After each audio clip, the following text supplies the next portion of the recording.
महाराष्ट्राचे मत्स्योद्योग तथा बंदरे विकास मंत्री आणि सिंधुदुर्ग जिल्ह्याचे पालकमंत्री नामदार नितेश नारायणराव राणेसाहेब यांना वाढदिवसाच्या हार्दिक शुभेच्छा.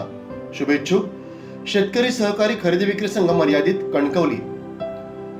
अध्यक्ष श्री प्रकाश सावंत, उपाध्यक्ष श्री सुरेश ढवळ, व्यवस्थापक श्री D.R. परब, संचालक श्री किरण गावकर, श्री अतुल दळवी, श्री श्रीपद पाताळे, श्री रघुनाथ राणे, श्री संजय शिरसाट, श्री प्रशांत सावंत, श्री निखिल सावंत, श्री गुरुप्रसाद वांगणकर, श्री गणेश तांबे, सौ लीना परब, सौ स्मिता पावसकर, श्री सदानंद हळदिवे, सौ विनिता बुचडे आणि सर्व कर्मचारी वृंद.